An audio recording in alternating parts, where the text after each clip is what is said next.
Selamat malam dan selamat datang di dalam Oase episode ke-304. Malam ini mari kita mengambil waktu tenang dan menyadari sesuatu. Menyadari kebisingan di dalam keseharian kita. Banyak hal yang secara perlahan mengambil alih pusat hati kita.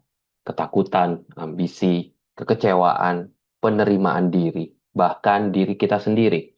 Oleh karena itu malam ini marilah kita datang bukan hanya untuk mendengarkan, tetapi juga untuk berhenti sejenak, untuk berdiam, untuk bertanya dengan jujur, siapa yang sebenarnya duduk sebagai pusat di dalam kehidupan kita. Mari kita mengambil waktu, momen sejenak, berteduh dan berdoa.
Ya Tuhan, malam ini kami sekali lagi datang kepada Engkau. Biar Engkau yang menyelidiki hati kami.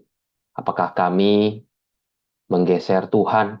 Apakah kami masih orang yang sama yang begitu mengasihi Yesus ketika kami pertama kali bertemu dan menerima Engkau sebagai Juru Selamat? Terima kasih ya Tuhan. Hanya di dalam nama Tuhan Yesus kami berdoa. Amin. Selamat malam Bapak Ibu Saudara sekalian dimanapun Bapak Ibu berada. Mari saya mengajak kita kembali membuka dari kitab Hakim-Hakim pasal yang ke-17. Mari kita membaca Hakim-Hakim pasal 17 ayat 1-6. Demikianlah firman Tuhan. Ada seorang dari pegunungan Efraim namanya Mika. Suatu hari ia berkata kepada ibunya, 1.100 uang perak itu yang diambil orang darimu, sehingga engkau mengucapkan kutuk yang kudengar sendiri dengan telingaku, memang uang itu ada padaku, akulah yang mengambilnya. Kata ibunya, diberkatilah kiranya anakku oleh Tuhan.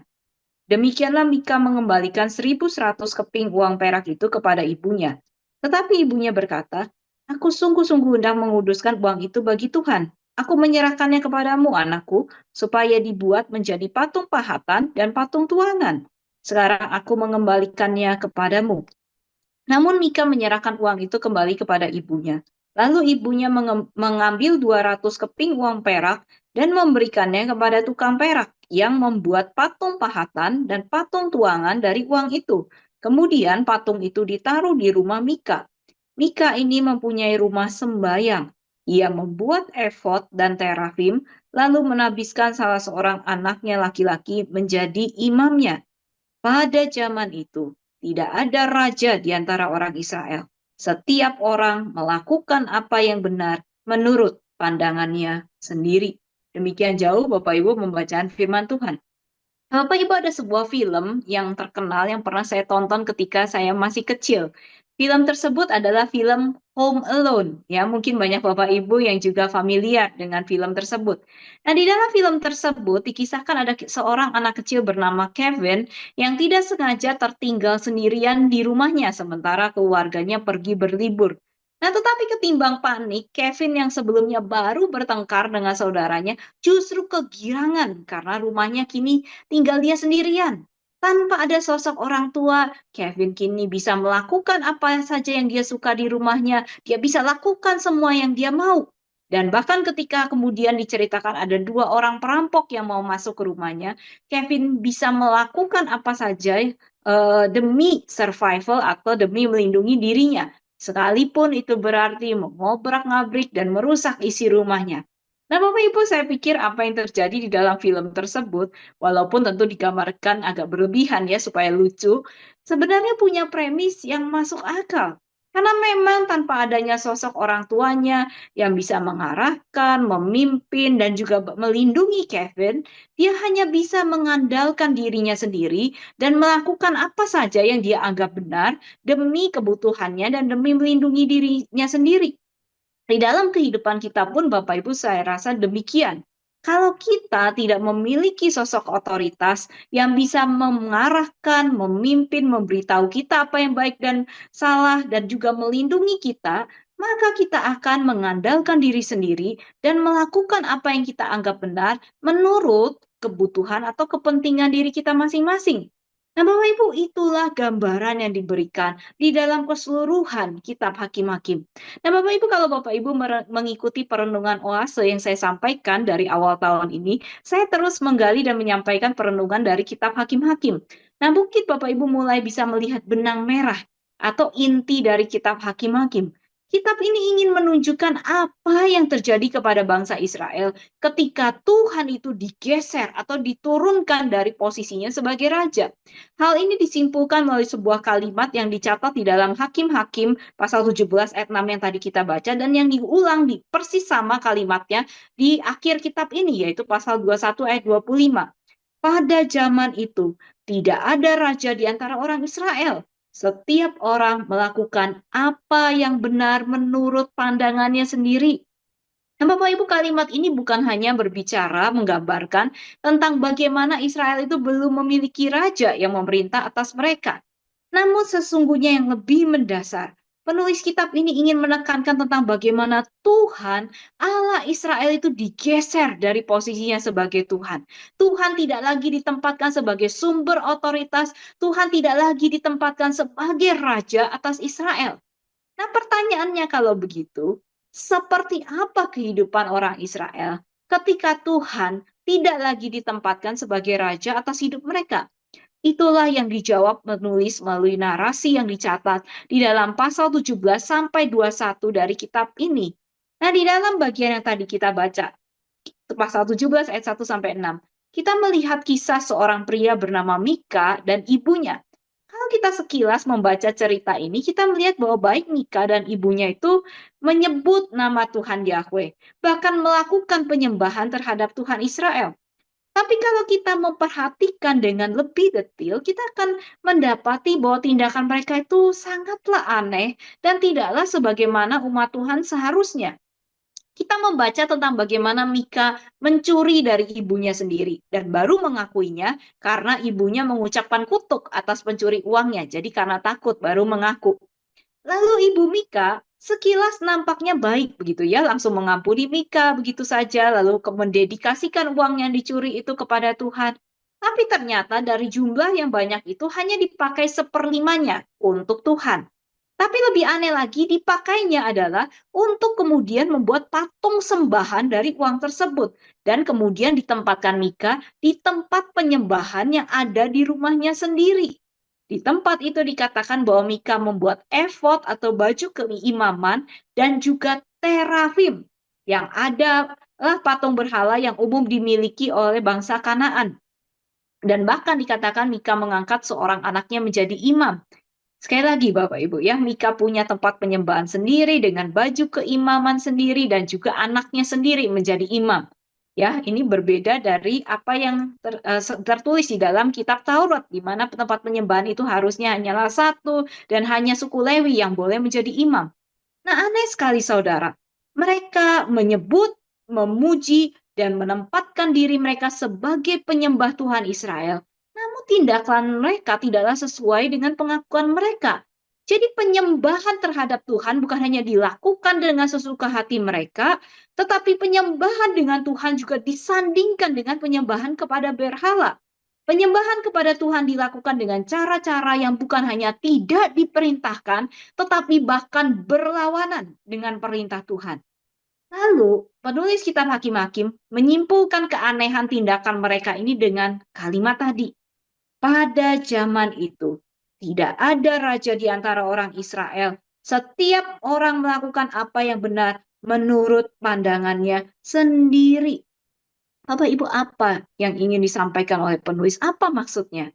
Sederhana, tanpa Tuhan sebagai raja, kita akan hidup dengan aturan main kita sendiri. Seperti Mika dan ibunya. Mereka menyembah Tuhan, tetapi pada waktu nyaman bagi mereka, sebanyak yang mereka rasa perlu, dengan cara-cara yang sesuai pertimbangan, kebutuhan, dan keinginan mereka sendiri. Mereka menyembah Tuhan, tetapi penyembahan dengan Tuhan disertai dengan penyembahan kepada berhala-berhala. Nah, Bapak Ibu, itulah yang terjadi ketika Tuhan diturunkan dari posisinya sebagai raja atas kehidupan bangsa Israel. Tuhan hanyalah menjadi Tuhan sejauh convenient, comfortable, and costless. Sejauh mudah, nyaman, dan tidak perlu bayar harga. Yang terjadi adalah Tuhan tidak lagi jadi Tuhan yang berdaulat, tetapi menjadi sekedar alat untuk mendukung agenda dan memenuhi kebutuhan pribadi semata. Yang terjadi adalah penyembahan yang sinkretis, di mana Tuhan hanya menjadi salah satu Tuhan di antara sekian berhala. Gambaran Tuhan tidak lagi sebagaimana ia menyatakan dirinya, tetapi sesuai dengan gambaran yang diproyeksikan masing-masing orang. Mereka seolah-olah menyembah Tuhan Allah Israel, tetapi sesungguhnya yang mereka sembah hanyalah diri mereka sendiri. Tuhan tidak lagi menjadi raja. Setiap orang menjadi raja atas kehidupan mereka masing-masing. Nah, mengerikannya saudara, penulis kitab Hakim-Hakim kemudian melanjutkan dengan narasi-narasi lainnya seolah ingin berkata seperti ini. Penyimpangan yang sekilas ini, yang tipis-tipis ini, sesungguhnya hanyalah satu langkah lagi dari pemberontakan total. Penyimpangan yang sedikit ini tanpa disadari nantinya akan membawa kita kepada kekacauan yang total. Sebagaimana kemudian dicatat di dalam Hakim-Hakim pasal 18-21. Ketika Tuhan diturunkan dari posisinya sebagai raja atas Israel, maka umat Tuhan tidak lagi hidup sebagai umat Tuhan. Hidup tidak lagi ada bedanya atau bahkan lebih buruk dari bangsa-bangsa yang tidak kenal Tuhan. Nah, Bapak Ibu, mari kita refleksikan hal ini dalam dua aspek kehidupan kita, yaitu di dalam ibadah yang kita lakukan secara formal dan di dalam ibadah keseharian atau kehidupan kita di hadapan Tuhan. Bapak Ibu, di dalam ibadah formal kita perlu memikirkan, apakah bentuk-bentuk ibadah yang kita lakukan itu terfokus pada Tuhan atau semata-mata pada diri kita sendiri? Kalau yang kita pikirkan ketika kita merancang, memikirkan bentuk-bentuk tertentu dari ibadah kita adalah kebutuhan kita, preferensi kita, waktu dan kenyamanan kita, benarkah kita beribadah kepada Tuhan? Lalu di dalam kehidupan kita, keseharian kita, siapa atau apa yang sebenarnya menjadi raja atas hidup kita? Kalau kita mengaku menyembah Tuhan, tetapi ada berhala-berhala lain yang kita tempatkan setara di takhta yang seharusnya hanya ditempati oleh Tuhan, masihkah Tuhan menjadi Tuhan? Kalau ternyata yang menggerakkan keputusan dan pilihan-pilihan kita adalah nilai-nilai dunia ini, entah itu dalam hal keuangan, menjadi orang tua, pelayanan, atau masa depan kita, dan bukan firman Tuhan, bukankah kita sesungguhnya telah menurunkan Tuhan dari posisinya sebagai raja? Kita menjadi hidup kita ini dengan aturan main Tuhan atau aturan main kita sendiri. Bapak Ibu, kalau kita berkompromi dengan hal-hal tertentu dan berpikir bahwa hal-hal ini tidaklah berbahaya, hati-hati. Ingat peringatan kitab Hakim-Hakim. Karena sesungguhnya tinggal tunggu waktu sebelum kompromi itu berubah menjadi pemberontakan yang total. Bapak Ibu, apa atau siapa yang menempati tahta raja di hidupmu pada hari ini? Suara siapa yang kita dengarkan sebagai otoritas atas hidup kita? Apakah itu nilai-nilai dunia ini? Apakah itu suara hati kita sendiri? Ataukah itu firman Tuhan? Bapak Ibu, siapa yang menempati tahta raja di hidupmu pada hari ini? Kemungkinan jawabannya hanya ada dua. Antara Tuhan menjadi raja satu-satunya, atau ada sesuatu yang lain yang bertahta di tahta kehidupanmu. Pertanyaannya, apa atau siapa yang bertata dan memerintah atas hidupmu? Bapak Ibu, mari kita merenungkan hal ini. Kita berdoa.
Bapa yang di surga, sungguh Tuhan, kami begitu mudah menyimpang dari kehidupan kami ini. Kami mudah sekali menggeser posisi Tuhan dari posisimu sebagai Raja atas hidup kami. Dengan diri kami sendiri, dengan berhala-berhala, dengan nilai-nilai dunia ini. Tuhan, Engkau yang lihat kehidupan kami. Tidak ada yang tertutup di mata Tuhan. Kau lihat cara kami bekerja, Engkau lihat cara kami menggunakan uang kami, Kau lihat cara kami memperlakukan keluarga, orang-orang di sekitar kami, karyawan kami, orang-orang yang bekerja di sekitar kami. Kau tahu Tuhan, sesungguhnya siapa yang menjadi raja, nilai-nilai seperti apa yang mendorong kehidupan kami, suara siapa yang menggerakkan setiap keputusan dan pilihan kami. Tuhan tolong kami, pada saat ini ingatkan kami, bahwa sesungguhnya ketika kami menggeser posisi Tuhan dari hidup kami, sesungguhnya hanya selangkah lagi kami akan hidup tidak berbeda dari orang yang tidak kenal Tuhan. Tuhan tolong kami, supaya kami tidak main-main dengan setiap nilai-nilai yang ada dalam kehidupan kami ini, dengan setiap keputusan-keputusan yang kami buat.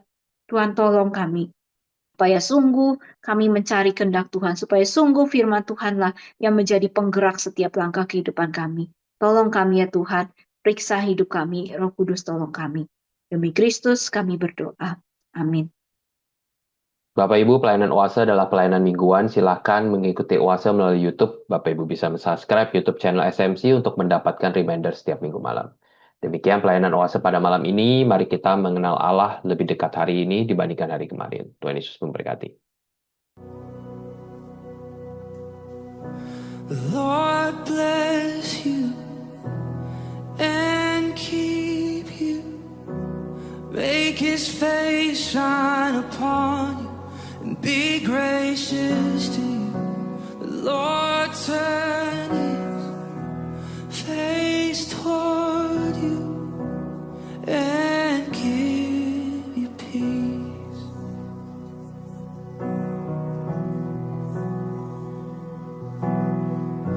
The Lord bless you and keep you. Make His face shine upon you and be gracious to you. The Lord turn